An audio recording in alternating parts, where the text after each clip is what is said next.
was a clarion call of Swami Vivekananda, the illustrious patriot saint who preached that service of man is true worship of God.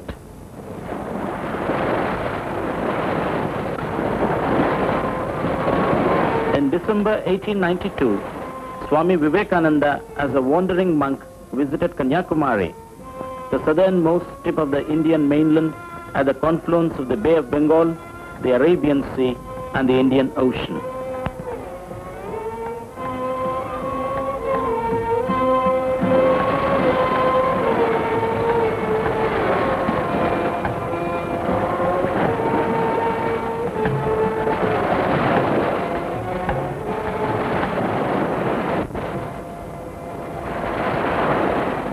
He visited the ancient temple on the shore, which is dedicated to Devi Kanyakumari, one of the incarnations of goddess Parvati. On Vijayadashmi day every year, the deity is taken out in procession with great pomp.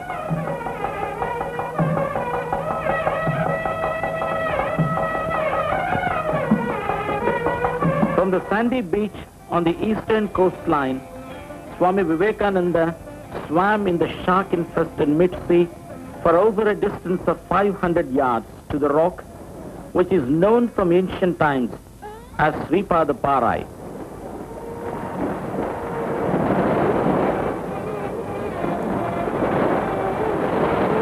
During the 3 days and 3 nights of meditation on the hallowed rock, he discovered the mission of his life and decided to give to the world the message of Sanatana Dharma, the universal religion. It was here that the simple monk was transformed into a great reformer, great organizer, and a great master builder of the nation. To perpetuate the memory of this great event, Swami Vivekananda's Centenary Celebrations Committee, formed in 1962, resolved to erect a suitable memorial on the rock. After some preliminary survey on the rock, several memorial plans were proposed, and that of Sthapati S.K. Achari, the renowned architect and engineer of the traditional school, was approved.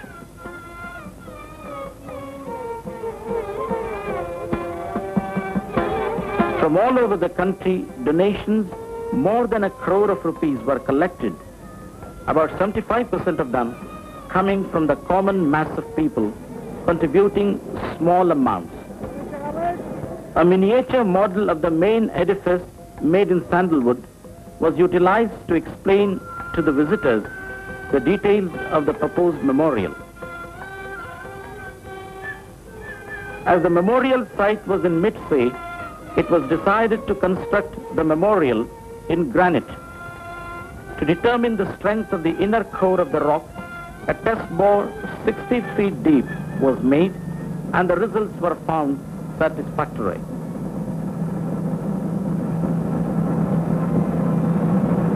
Hundreds of artisans, workers, and laborers coming from several parts of Tamil Nadu were provided accommodation at Madhavapuram, a mile away.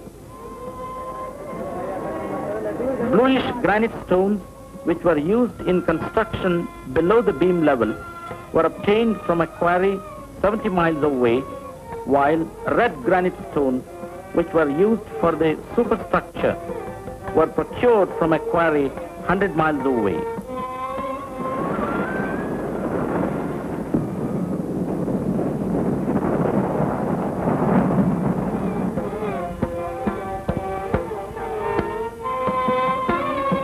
Ton monolithic stones were cut from the quarry for the 4 ornamental pillars. They were chiseled into shape at the quarry itself. Thus reduced in weight to 14 tons, they were transported to the stone dressing yards on the shore by special trucks. The culverts en route had to be strengthened by suitable props to ensure safe passage.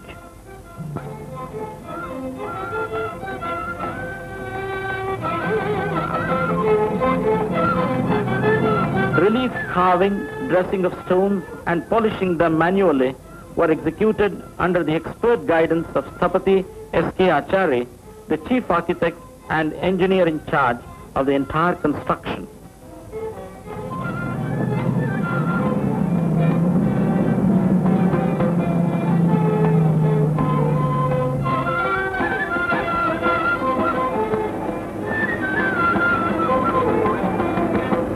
An approach road to the shore was formed and a breakwater wall constructed by the state PWD by dumping about 5,000 truckloads of boulders. This was their contribution to the memorial project.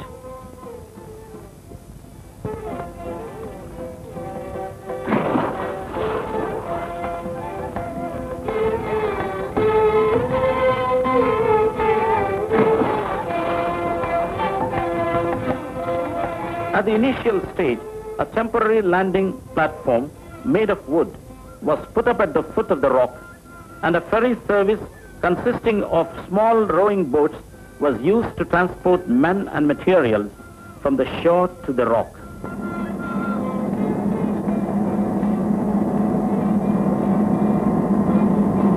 The first mechanized vessel, a tugboat, was pressed into service in 1967. It was named Agastya. The dressed stones were transported to the memorial site in pontoons tugged by mechanized boats or in barges.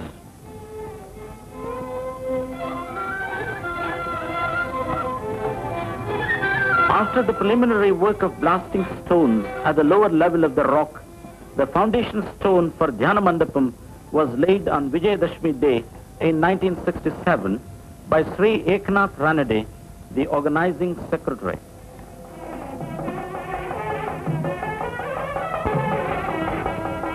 As their further contribution to the memorial project, the state government through the PWD attempted to construct a jetty platform in the crevice at the foot of the rock by blasting on the water and removing the loose boulders.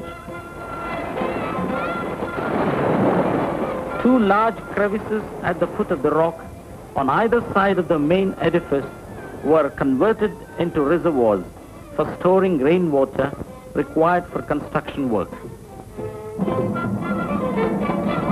The 14-ton ornamental pillars were transported to the rock by a special launch, Vijaya.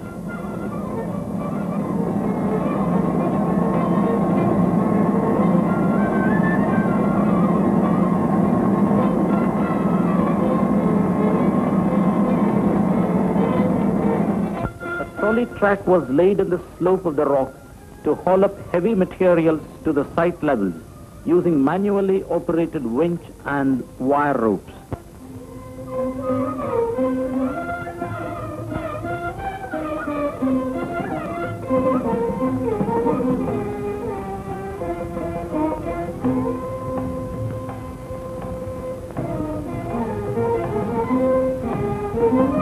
(1,600 feet submarine cable was laid in the seabed for supplying electrical power to the rock by the state electricity board.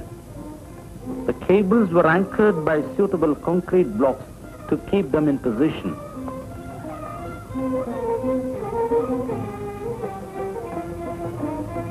These monolithic 14-ton ornamental pillars were hauled up and placed in position. Other dressed and polished pillars of the main mandapam were also erected.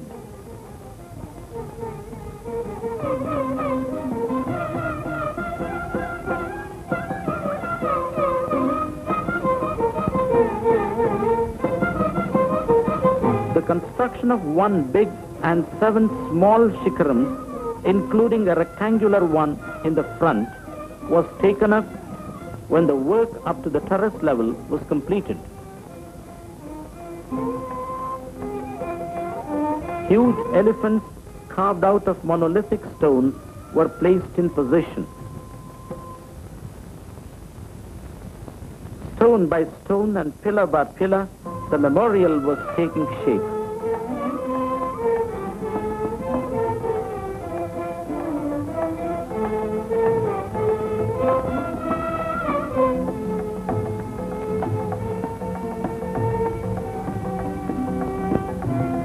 During the different phases of the construction of the memorial, the Maharaja of Nepal, Sri Bhaktavatsalam, Swami Vireshwarananda, the Maharaja of Mysore, Swami Chinmayananda, the Maharaja of Sikkim, and Guruji Golwalkar and others visited the memorial.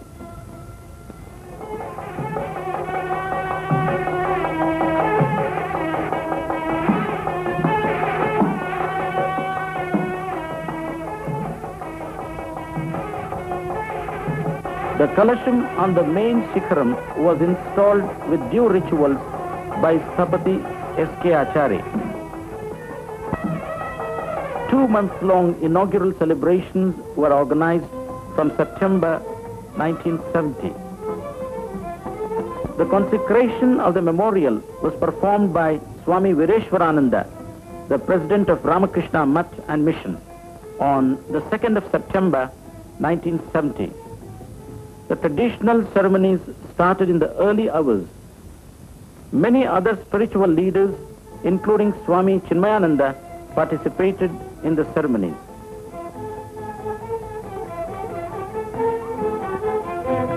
Rashtrapati Sri V.V. Giri landed on the rock by a helicopter for the opening of the memorial.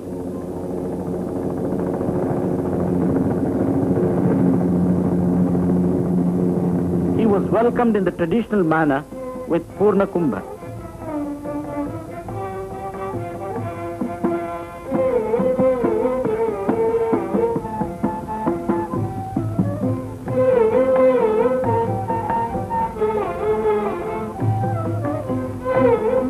After worshipping Devi Padam, he paid homage to Swami Vivekananda.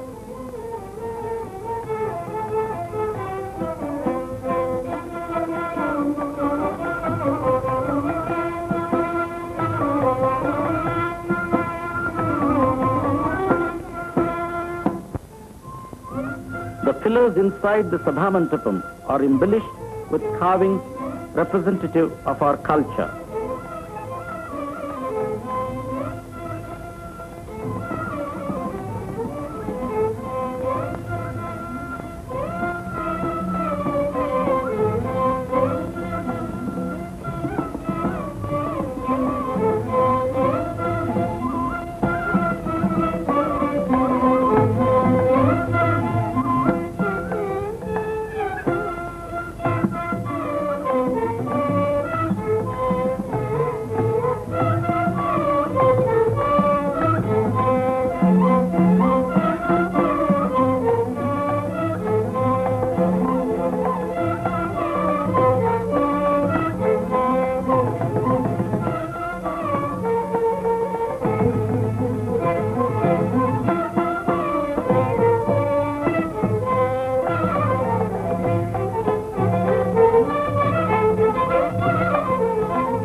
The inaugural function took place at 10 a.m.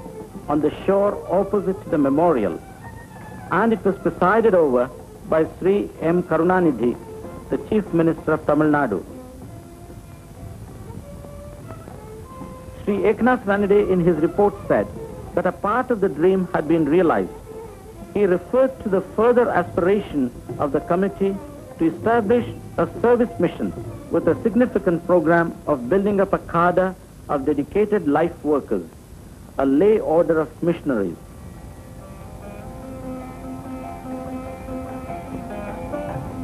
Rashtrapati honored Sthapati S.K. Acharya, the chief architect, and Sri N.L. Sonawadeka, the sculptor who had prepared the statue.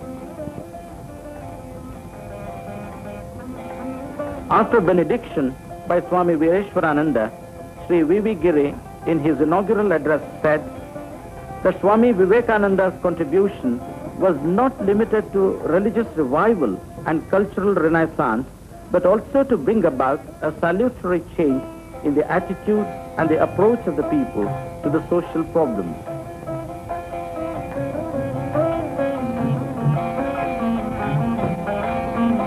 The Prime Minister Srimati Indira Gandhi visited the memorial on the 16th of September 1970. She was welcomed by Swami Ranganathananda, Justice D.N. Sinha, the President of the Committee, Shri Eknathji Ranade and other committee members.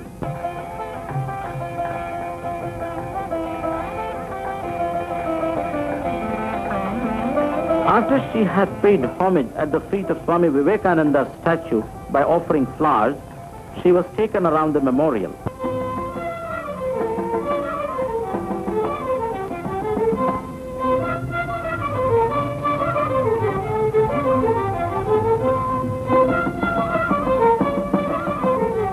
Later, she addressed a meeting on the shore. She said that the present-day youth are finding fault with the old values of life, not because the values are wanting, but because we of the old generation have not lived up to those ideals. She concluded that individual salvation could be assured by working for the collective salvation and welfare of one and all. Vice President G.S. Pathak participated on the concluding day of the celebrations by releasing the commemoration volume on India's contribution to world thought and culture, brought out by the committee to mark the special occasion.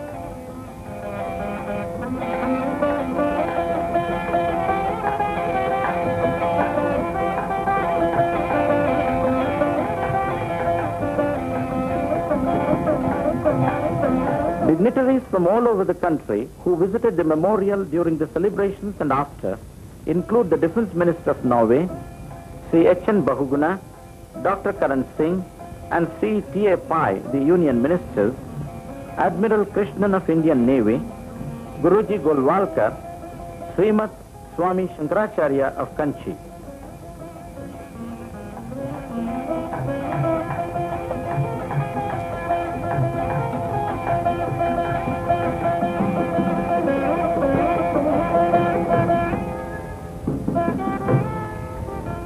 The message of Swami Vivekananda is service to humanity is service to divinity. Jaya Jaya Paramatman Sansmaramo Vayam Swam. Inspired by the above message, the committee resolved on the 12th of January 1972, the birthday of Swami Vivekananda, to establish a service mission under the name of Vivekananda Kendra.